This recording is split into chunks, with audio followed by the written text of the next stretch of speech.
It's your boy Roy Jones Jr. Right now you're checking out LinealBoxing TV with Birdie. Don't miss it, the man is fantastic. You said it was bigger than the titles. No, we were talking about another fight at the time. It's not that I would just get him to vacate a belt to avoid someone. You're talking about a situation where there was another fight that we were working on. It's actually the Klitschko rematch. Now let's talk about what was the real truth behind your statement there. Right. Right. Okay, we were working on the Klitschko rematch. Luis Ortiz said, I'm mandatory. I said, if we have to vacate the WBA belt to fight Klitschko, we will do it. That's very different from you just telling me then that you said you'd vacate the belt rather than fight Luis Ortiz. I never said that. I said we'd fight Klitschko as we had a contracted rematch instead. Now, let me go back to Luis Ortiz. When we had a choice to fight in America, there were actually two options for us, Jarrell Miller and Luis Ortiz. We went to Madison Square Garden, we went to DAZN, and we said, who would you rather? They say Jarrell Miller.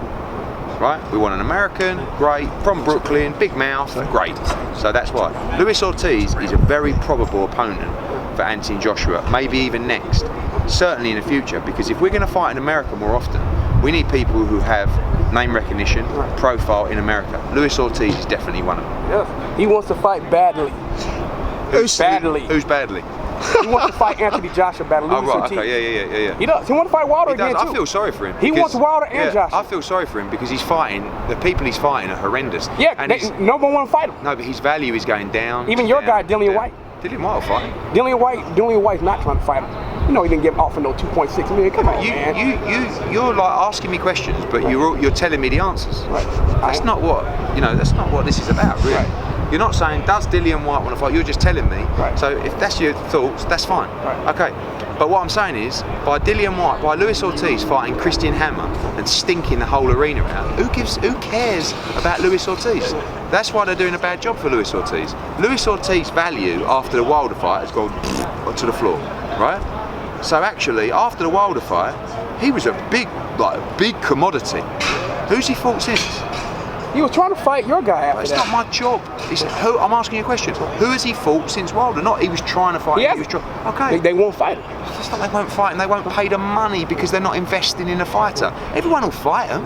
It's just about the money. Now stick him in with Michael Hunter. Stick him in with Philip Hrgovic. Stick him in with Joe Joyce. Joe Joyce is begging to fight Luis Ortiz. Why won't he? Mate, trust me, he's begging to fight Luis Ortiz. Begging. I was with his people today. So, but he don't want to fight those kind of people because what you're missing out of your analysis is it's also about risk reward for people like Luis Ortiz. You think Luis Ortiz will fight anyone because he's King Kong, he don't give a fuck. Yeah, bullshit.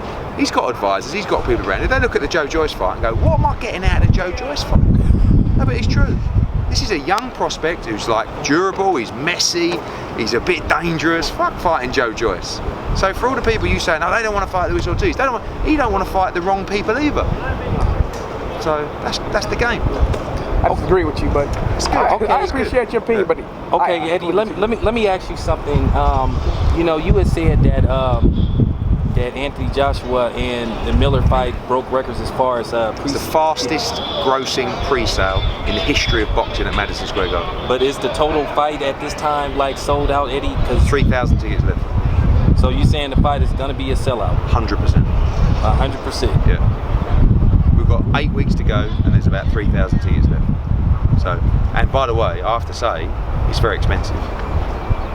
That's why it's not sold out yet. Because if it was priced like, I don't know, Crawford next week, it would have sold out on the first day. Okay.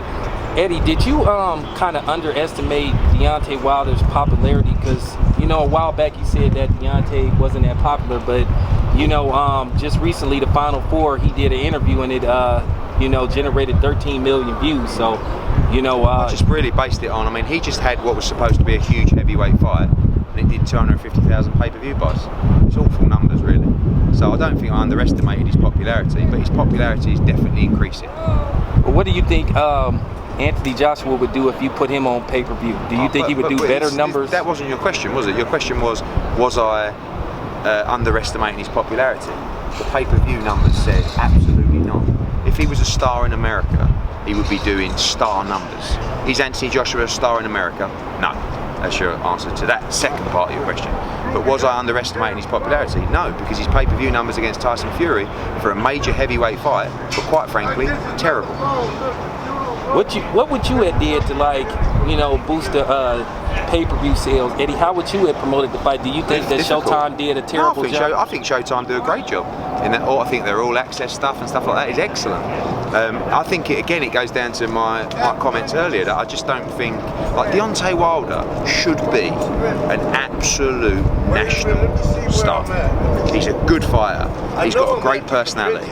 He looks good. He's an athlete. And he's, more importantly, he's an American world heavyweight champion. He should be walking down here with thousands of people following him. And Deontay, right? So, but why is that not the case? Yes, he doesn't have a promoter, that's the first thing. But secondly, he's a great self-promoter, by the way.